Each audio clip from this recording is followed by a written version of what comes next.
Firman Tuhan mengajar kita, omong kosong kalau lu bilang lu sayang sama Tuhan, lu cinta sama Tuhan yang lu nggak bisa lihat. Kalau lu nggak bisa mengasihi orang yang lu bisa lihat gitu, bahasa sehari-harinya gitu. Kalau kita masih bisa benci sama orang, berarti kita belum mengasihi Tuhan. Saya tahu bahwa dalam hidup ini, mengasihi itu menjadi sesuatu yang sangat-sangat sulit ketika orang yang kita kasihi itu selalu melukai. Punya suami yang sulit dihargai karena tidak jadi saksi. Punya istri yang sulit dikasihi karena selalu melukai, pasti sulit. Mengasihi atasan yang tidak mau mengerti, selalu menekan, galak, tegas, pelit, pasti sulit. Mengasihi mertua yang gak ada manis-manisnya, pasti sulit. Banyak orang-orang di hidup ini yang sangat-sangat sulit dikasihi karena mereka selalu melukai. Ada amin? Mengasihi orang yang baik sama kita gampang. Sayang sama orang yang sayang sama kita gampang. Sayang sama orang yang suka ngasih kita uang gampang. Tapi coba mengasihi orang yang suka ngambil uang kita gampang? Gak gampang. Apalagi mengasihi orang yang gak tahu diri. Sulit apa enggak? Sulit sekali. Tapi tahukah Anda, kasih kita justru diuji waktu kita disakiti. Kasih kita justru baru diuji ketika kita dikecewakan. Saya tuh belajar mengasihi di hidup saya. Saya tuh gak bisa benci sama orang-orang yang menyakiti saya. Saya heran gitu. Harusnya saya marah sama orang ini, harusnya saya benci sama dia, tapi nggak bisa. Menarik sekali, nanti saya akan share sama Anda bagaimana itu bisa terjadi. Waktu kita disakiti, waktu kita dikecewakan, respon instan dan natural manusia pasti marah, pasti kecewa. Saya pun begitu. Tapi kasih itu membuat kita mampu mengampuni. Nggak ada keluarga yang nggak pernah selisih paham. Kita pasti pernah selisih paham sama orang tua. Kita pasti pernah bertengkar sama pasangan kita. Kita pasti pernah bertengkar sama adik kakak kita. Tapi apakah kita benci mereka? Enggak. Kenapa? Karena kita sayang. Sekesal-kesalnya kita sama mereka, kita nggak bisa benci. Karena kita sayang. Keluarga tetap keluarga. Amen. Di rumah tangga kita, mungkin komet-komet itu sudah berterbangan. Piring-piring terbang, ada warna merah, ada cap ayam, ya. Piring apa di rumah Anda? Ada piring, beling. Saya sudah pernah dilempar piring sama adik saya. Udah pernah dilempar botol sama koko saya. Segala lempar-lemparan sudah terjadi. Tapi saya tidak balas. Tentulah, ya kan? Satu-satunya hamba Tuhan di keluarga kan saya. Jadi saya dilempar, saya nggak balas. Tapi saya tidak sakit hati. Saya sayang sama koko saya. Sayang banget. Saya sayang banget sama adik saya. Sayang banget. Saya nggak bisa benci sama mereka. Sesalah apapun mereka sama saya. Kenapa? Karena ternyata firman Tuhan mengajarkan gini. Kasih itu menutupi banyak sekali dosa. Kasih itu menutupi banyak pelanggaran. Sesalah apapun anak tuh sama kita, kita nggak bisa benci sama anak sendiri. Sesalah apapun suami kita, istri kita sama kita nggak bisa benci karena kita mengasihi. Ternyata kasih dan kebencian tidak bisa duduk bersama-sama. Di hatimu hanya ada salah satu. Anda punya kasih atau Anda menyimpan kebencian. Kalau hatimu isinya kasih, kamu tidak sanggup membenci orang. Semarah apapun. Bohong kalau kita tuh lupa kesalahan orang, bohong. Kita tidak mungkin melupakan kesalahan orang. Kejadian itu sudah lama sekali sebelum saya punya anak. Tapi saya masih ingat bagaimana koko saya lempar saya dengan botol. Anak saya masih kecil, tapi saya masih ingat ketika adik saya lempar saya dengan piring. Saya masih ingat, tapi tidak sakit hati. Tidak ada luka sama sekali di hati saya sama mereka. Kebencian itu tidak akan ada di hati kita ketika kita sayang orang. Kasih sayang itu memampukan kita untuk mengampuni meski tidak melupakan. Gak mungkin kita bilang, gue benci tapi gue rindu. Itu lagu. Karena kasih tidak bisa bersandingan dengan kebencian. Either you hate someone or you love someone. Makanya Mengasihi dan menghakimi tidak bisa bersama-sama. Kalau Anda mengasihi, Anda tidak bisa menghakimi orang. You know, saya jadi ngerti arti ayat ini, kasih menutupi segala pelanggaran. Di dalam rumah tangga kami banyak bikin salah. Makanya saya bisa ngajar Anda hari ini. Saya sama Pak Jojo sampai hari ini masih belajar, kami nggak sempurna. Saya bikin salah banyak sekali sama suami saya. Mungkin kesalahan Jojo cuma 30%, saya 70%. Udah mokong, mau menang sendiri. Kalau ngomong sama gue gak bakal menang aja loh. Biarpun dia fasih lidah, boleh menang di khotbah. Tapi kalau ngomong sama saya, gue tuh logikanya jalan banget. Orang tuh kalau bohongin saya tuh bisa telusuri dari titik A sampai titik B, gue balikin lagi, lu tadi ngomong gini. Wah gitu. Jadi cocok jadi lawyer mungkin harusnya. Saya kalau dibohongin orang tuh saya langsung tahu, teng, kamu bohong. Dari cara orang ngomong saya bisa baca orang jujur gak sama saya. Saya bilang, kalau bukan karena kasih, kami tidak akan bersama-sama. Bohong kalau ada orang bilang, rumah tangga hamba Tuhan, semulus jalan tol Jakarta. Jalan tol Jakarta gak mulus, bos. Kami berdua, kalau istilahnya berantem tuh ya, udah sampai tahap berapa ya saya? Udah parah lah ya. Cuma kita belum pernah lempar-lemparan sih ya. Pacaran kita pernah gebuk-gebukan. Nikah puji Tuhan enggak. Sadis gak tuh? Gue taekwondo lu berani sentuh gue, hajar gitu kan. Kita berantem dulu, tapi enggak. Kita putuskan, hitung tidak rohani, kita selesai. Gitu.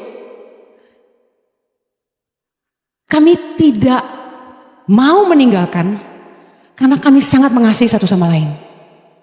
Aku pernah tuliskan, the man I hate, the man I love. Ternyata salah statement itu. Karena di mana ada kasih tidak ada kebencian. Sebel iya gitu. Gimana gak sebel? Yang saya pernah cerita, dia muji perempuan lain, kok makan banyak tetap langsing? Di depan saya. Kan gue tersinggung, bener gak? Gue merasa itu sindiran tidak langsung. Gak kayak bini gue makan terus jadi gendut gitu, enggak. Dia ketemu 10 cewek pengerja di gereja ini, 10-10-nya diomongin sama. Gimana caranya jaga body? Kok makan banyak tetap bisa langsing gini? Gue sebel banget ya kali dia ngomong itu. Jujur aja.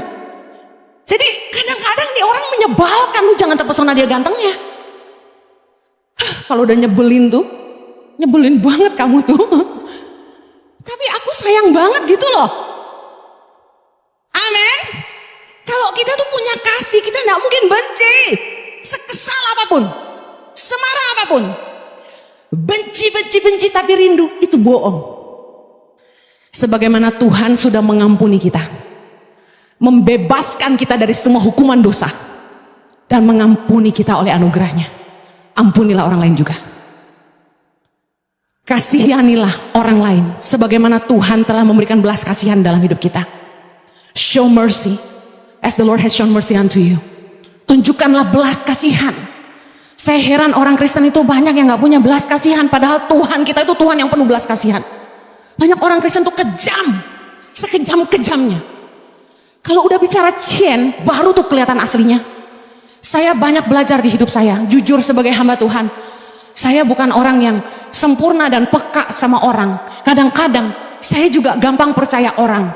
Apalagi nih kalau orang itu udah datang ke saya dengan, Ciheni, aku mau nyumbang lah buat tangan pengharapan. Ciheni, aku mau nyumbang lah buat Ici. Itu aku udah pikir, wah ini orang baik nih. Gampang banget aku tuh percaya kalau orang tuh udah datang dengan kemurahan hati gitu. Aku bantu Cici lah. Siaplah aku bantu Cici. Oh saya tuh percaya 100% sama orang-orang yang berani bayar harga, berani keluar duit, gak cuma ngomong doang. Saya tuh langsung percaya gitu, terpesona. Tapi kemudian waktu membuktikan. Makanya jangan gampang percaya orang. Waktu membuktikan. Uang itu bisa mengubah orang. Saya ketemu banyak orang Kristen yang kalau udah urusannya duit, kejamnya luar biasa. Makanya gak heran Yesus kasih perumpamaannya tentang hutang. Gampang gak membebaskan orang dari hutang? Berapa banyak Anda di tempat ini yang pernah membebaskan orang-orang yang berhutang kepada Anda? Angkat tangan. Puji Tuhan. Wow, keren. Saya kasih tahu. Tergeraklah hati raja itu oleh belas kasihan, sehingga ia membebaskan dan menghapuskan hutangnya. Saya sama Pastor Jojo udah ngebebasin orang dari hutang beberapa. Nggak berani bilang banyak, beberapa. Nggak hitungan. Satu kali ada orang susah banget. Dia kerja sangat-sangat kasar. Cuma jadi kuli. Dia pernah cerita, dia pernah kerja bersihin tangki tinja. Saya kasihan sama dia. Waktu ketemu saya aja, umurnya udah gak muda loh. Mungkin sekitar 40-an kalau gak salah. Waktu zaman saya ketemu dia itu. Ketemu saya tuh batuk-batuk. Saya tuh paling gak tegaan gitu. Orang lapar, orang sakit tuh saya worry. Ayo oke? Dia batuk terus. Saya lari ke apotek, belikan obat, belikan permen pedas, belikan air minum. Minum dulu Pak. Singkat cerita, saya terima kerja di tempat kami waktu itu.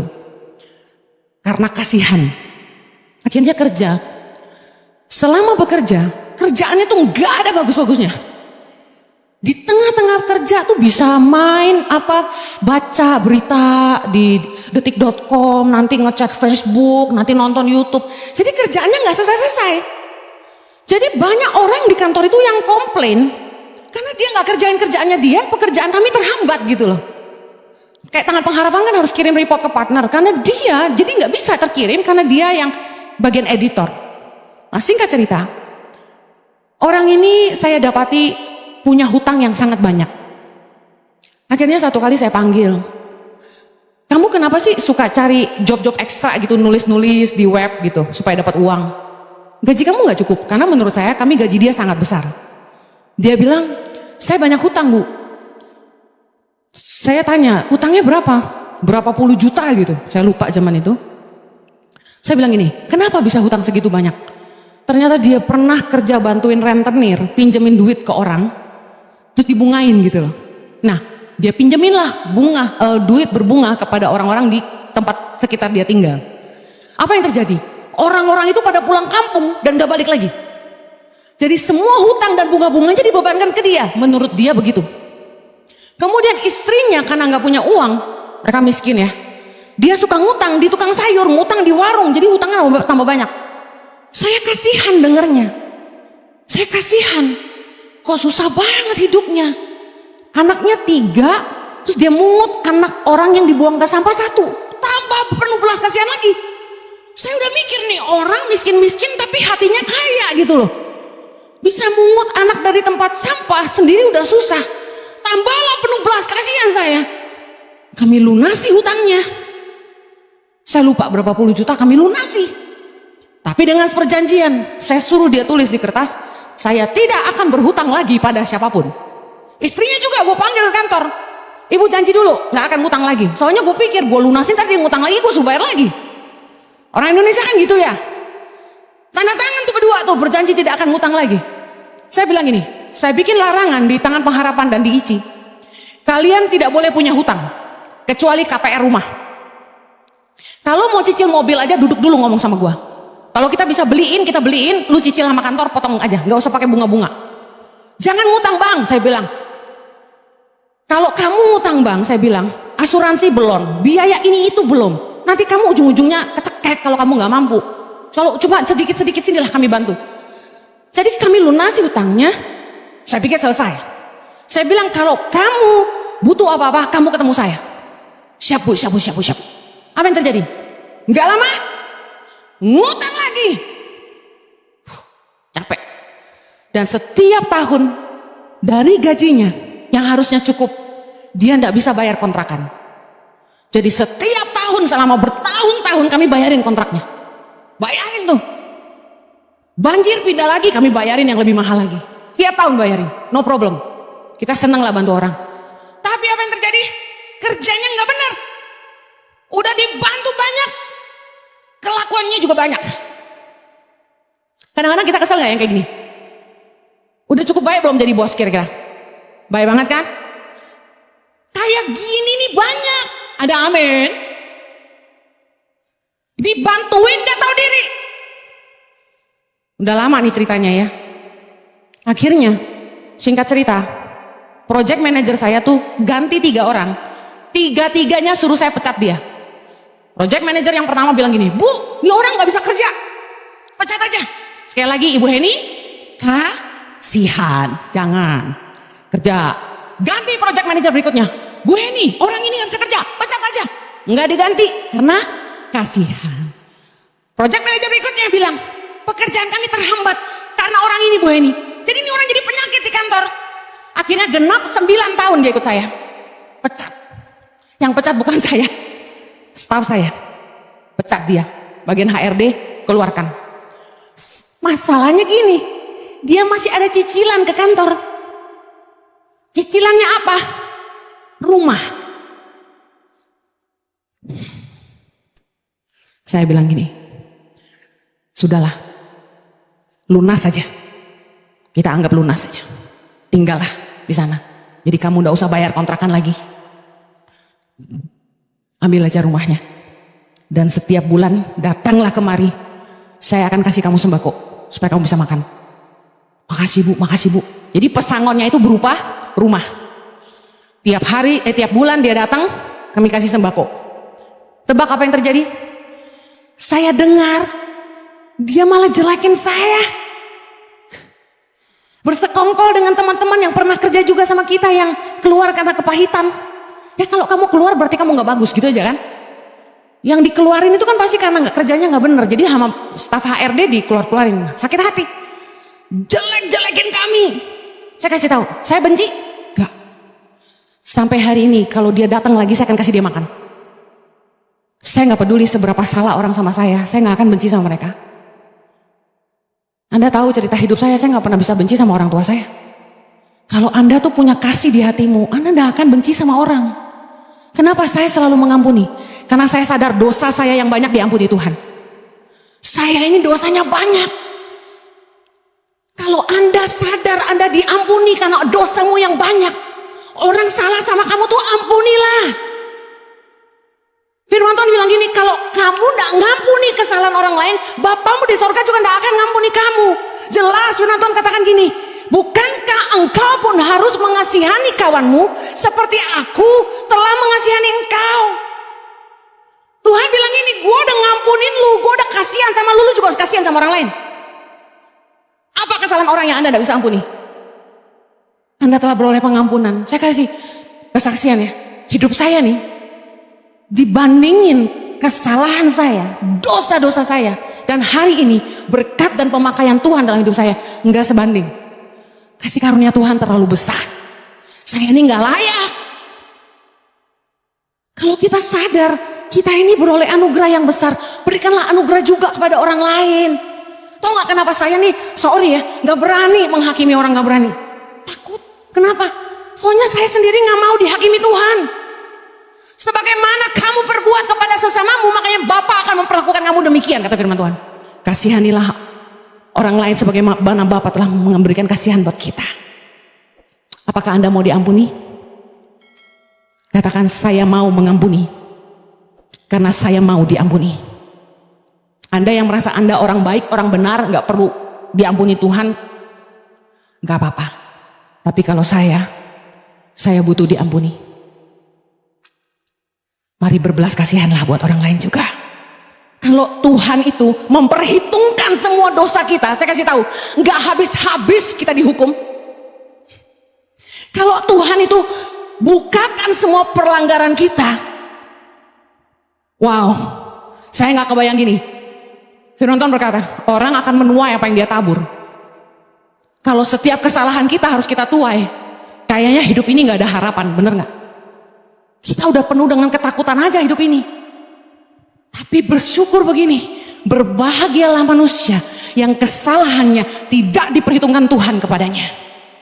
Bukankah tidak semua pelanggaran kita diperhitungkan Tuhan? Yang sadar kesalahannya banyak tidak diperhitungkan Tuhan, angkat tangan. Terlalu banyak. Bayangin nih, Tuhan itu sadar kita butuh harapan untuk jadi lebih baik. Makanya kesalahan kita tidak diperhitungkan. Kalau tiap kali kita bikin salah, Tuhan perhitungkan dan kita harus tuai yang kita tabur. Tiap hari itu kita nggak punya kesempatan untuk memperbaiki diri selain dari menuai dari kesalahan kita. Karena masalahnya gini, tiap hari kita bikin salah, ngomong salah, mikir salah, perenungan hati kita jahat sama orang, curiga sama orang. Gak ada bagusnya manusia itu, kata Yesus kan. Tak seorang pun baik. Bersyukurlah, berbahagialah kalau dosamu tuh tidak diperhitungkan Tuhan. Wow. Kata berbahagia ini saya sangat berbahagia. Berbahagialah orang yang diampuni pelanggaran-pelanggarannya, yang ditutupi dosa-dosanya. Berbahagialah manusia yang kesalahannya tidak diperhitungkan Tuhan kepadanya. Karena belas kasihan Tuhan dan kemurahan Tuhanlah kita diampuni dan dosa-dosa kita tidak diperhitungkan. Mari ampuni orang lain sebagaimana Tuhan telah mengampuni dan tidak memperhitungkan dosa kita. Yang terakhir, ibadah adalah bagaimana kita memperlakukan sesama. Segala sesuatu yang kamu kehendaki orang perbuat kepada kamu, kamu perbuatlah demikian. Jadi itu isi dari seluruh hukum Taurat dan kitab para nabi. Kalau diperes cuma ini. Banyak orang Kristen yang berpikir ibadah itu adalah banyak doa, banyak baca firman, puasa, sedekah, melayani di gereja. Orang Kristen pikir itu aja ibadah. Yes, that's good. Tapi ibadah itu bicara soal hidupmu dan hidupku. Hidup kita nih ibadah. Dan salah satu ibadah yang berkenan kepada Allah adalah ketika kita mengasihi sesama seperti diri kita sendiri. Ketika kita memperlakukan orang sebagaimana kita ingin diperlakukan. Banyak orang Kristen sungguh-sungguh melayani, tahu banyak firman, tapi jahat sama orang, nipu orang, bisa rusak hubungan sama orang cuma gara-gara uang, nggak jaga kepercayaan orang. Ibadah yang sesungguhnya adalah hidup kita dan bagaimana kita memperlakukan sesama. Percuma kalau kamu suka doa tapi kamu gak punya kasih sama orang. Kebanyakan kita itu cuma baik sama orang karena orang tuh menguntungkan kita. Selama dia bisa nguntungin kita, selama dia bisa kerja sama kita, bantu kita, kita baik sama dia. Tapi pertanyaan saya, gimana kalau orang itu gak bisa ngasih kamu apa-apa? Will you take care of them? Saya belajar di hidup saya, kasih itu gak boleh omong kosong, kasih itu tindakan nyata. Saya mau kasih tahu, ibadah itu tentang bagaimana kita memperlakukan sesama. Yesaya 58 ayat 6 sampai 12, Anda akan lihat janji-janji Tuhan, bicara berkat, penyertaan, kesembuhan, bahkan kemuliaan Tuhan mengikuti orang-orang yang melakukan semua ayat yang barusan saya baca. Keren banget. Di ayat 8 dikatakan, lukamu akan pulih dengan segera. Kalau Anda banyak penyakit, banyak nabur. Kebenaran menjadi barisan depanmu dan kemuliaan Tuhan barisan belakang. Wow. Orang yang sungguh-sungguh mengasihi sesama, kemuliaan itu jadi bagian hidupnya.